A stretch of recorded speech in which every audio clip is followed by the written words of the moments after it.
Hey guys, it is Reed. I am 27, just an average dude. I've made tons of money mistakes in my 20s, and now I want to share everything I've learned to help you take control of your finances and your life. All right, so I was scrolling through Instagram the other day, and I saw this guy I went to high school with. He is 26, just bought a house. Got a ring on his finger, posting about his promotion. Looks like he has got it all figured out. And for a second, I felt that familiar pit in my stomach, like, oh crap, am I falling behind? But here's the thing, I know that same guy was living on his buddy's couch at 23 and cried in his car after getting fired from his first job. I know because he told me. So let's talk about your 20s and what actually matters, because I promise you it is not what you think. Your 20s are weird, man. One minute you feel like you are crushing it, the next minute you are Googling how to cook rice for the 5th time because you burned it again. We've all been there. The pressure to have everything figured out by 25 is real, but it is also total garbage. Society sells us this timeline: graduate by 22, career by 23, relationship by 25, house by 28, kids by 30. And if you don't hit those marks, you feel like you are failing. But let me tell you something, I've talked to dozens of people in their 30s and 40s about their 20s, and I always ask them the same question: what do you wish you'd known? Nobody has ever said, I wish I'd had my life more figured out. Not one person. They always say, I wish I'd worried less. I wish I'd taken more risks.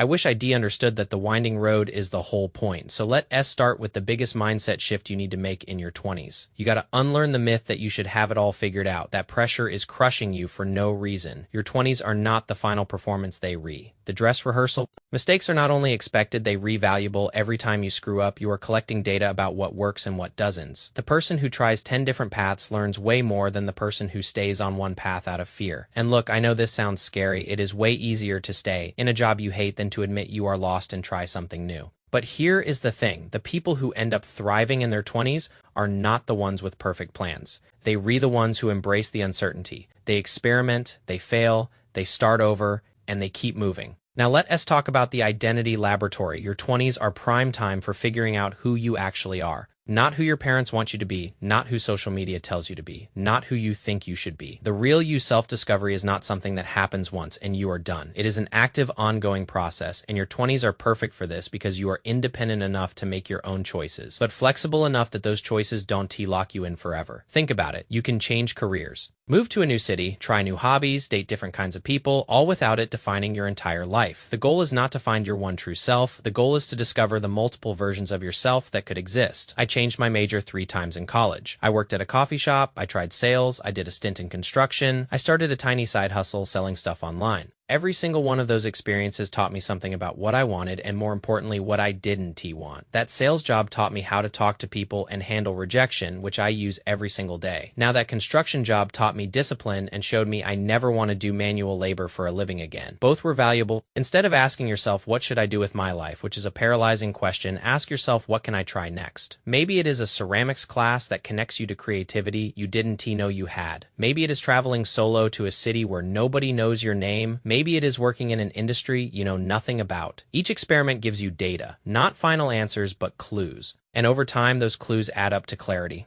All right, let us shift to something I've personally screwed up a lot: relationships. Here's a truth bomb. Not all relationships deserve equal investment. Your 20s are when you learn the hard but liberating lesson that relationship quality trumps quantity every single time. In your teens, friendships are usually about convenience. Same school, same neighborhood, same classes. But in your 20s, you have to be intentional. You have to figure out who actually adds to your life versus who drains your energy. I had this one friend in my early 20s who I loved hanging out with, but every time we talked, I felt worse about myself. He was always subtly putting me down or one-upping my stories. It took me way too long to realize that friendship was costing me more than it was giving me. When I finally distanced myself, I felt this huge weight lift off my shoulders. Think of your relationships like a portfolio. Some are high maintenance with low returns. Those friends who always need emotional support but never show up when you need them. Others require minimal effort but give you incredible dividends of support and joy. The question is not, how can I keep everyone happy? The question is, which connections are worth cultivating deeply? Research shows that strong social connections are better predictors of happiness and longevity than money, status, or even physical health. So don't sleep on this. Invest in the people who make you feel seen and supported, and have the courage to outgrow relationships that no longer serve you. It is okay to let go. It creates space for the right people to come in. Now let us get into the money stuff, because this is where I've got the most personal experience. I was a complete mess with money in my early 20s. I am talking maxed out credit cards,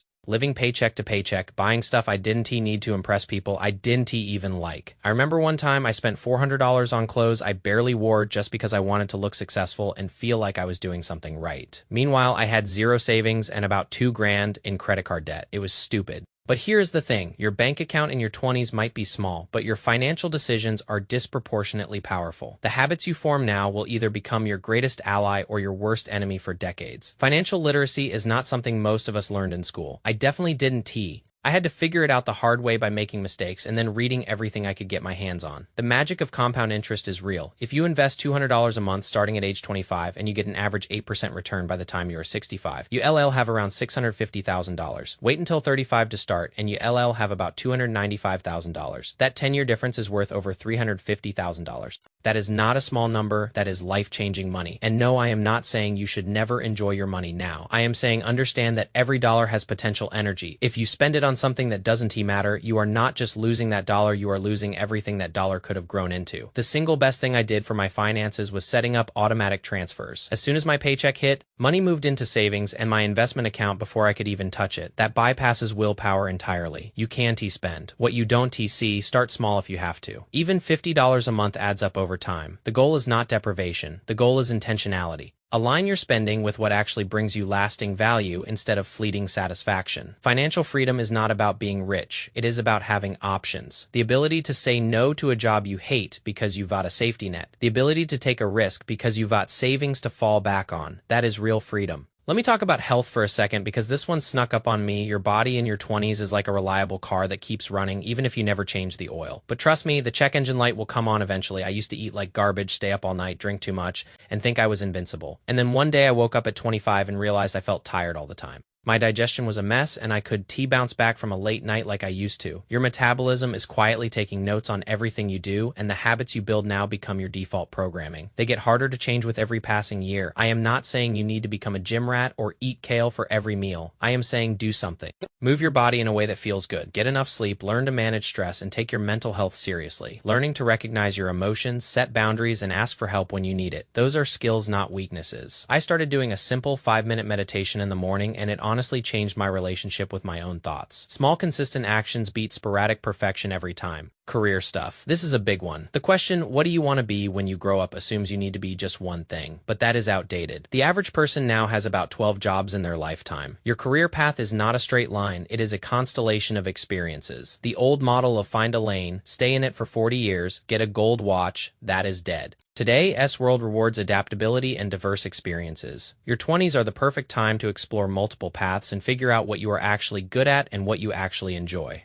The biggest career mistake you can make in your 20s is not choosing the wrong path. It is staying on a path too long out of fear or comfort when it is clearly not right for you. I stayed in a job I hated for almost 2 years because I was scared to quit. I thought I'd look like a failure, but every month I stayed, I was just delaying my own growth. Every job teaches you something, even if it is just what you don't want in your next role. Instead of asking, is this my dream job, ask, what can I learn here that will be valuable no matter where I go next? Your 20s are also prime time for developing the learning mindset. Formal education might be over, but your real education is just beginning. The most valuable skill you can develop is learning how to learn. In a world changing as fast as ours, the ability to continuously learn, unlearn, and relearn is your biggest competitive advantage. Read books outside your field, take online courses in areas that interest you. Listen to podcasts on your commute. Ask questions when you don't. Understand something, surround yourself with people who know things you don't. The goal is not to accumulate credentials. It is to develop intellectual flexibility. The humility to say, I don't know, but I can find out, is way more valuable than pretending you know everything.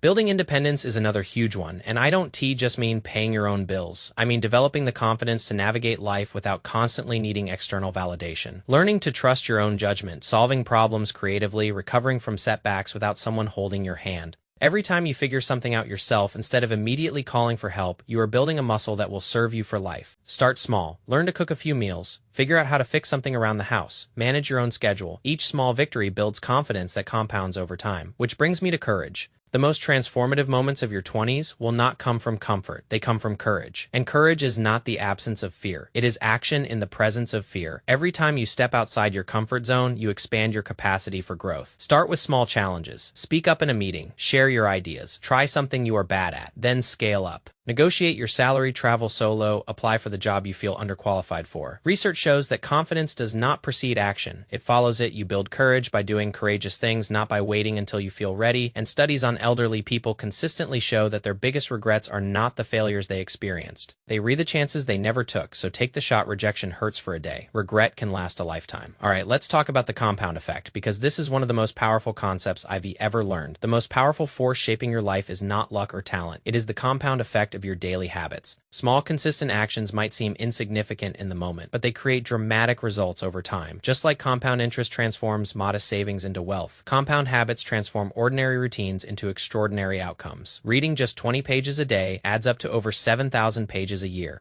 That is about 25 books. A 30-minute walk every day adds up to 182 hours of movement a year. Writing 500 words a day adds up to 182,000 words a year. That is 2 full-length books. The question is not what massive change can I make today. The question is what small improvement can I maintain consistently. The habits you normalize now will likely be with you for decades. Choose them carefully. Your future reality is being built right now through tiny decisions you barely notice. And finally, let us talk about the long game. Your 20s are not the finish line. They re the starting blocks. And the most fulfilled people are not the ones who win their 20s. They re the ones who use this decade to set up the long game. In a culture obsessed with instant results, playing the long game is both radical and rewarding. Some investments pay off immediately. Education that expands your thinking. Relationships that challenge you to grow. Career moves that build capabilities instead of just padding your resume. These choices might seem counterintuitive when everyone else is chasing quick wins, but they create compounding advantages over time. The people who focused only on short-term wins often find themselves stuck in the same place years later. Meanwhile, those who played the long game have built momentum that keeps pushing them forward. Playing the long game requires emotional resilience.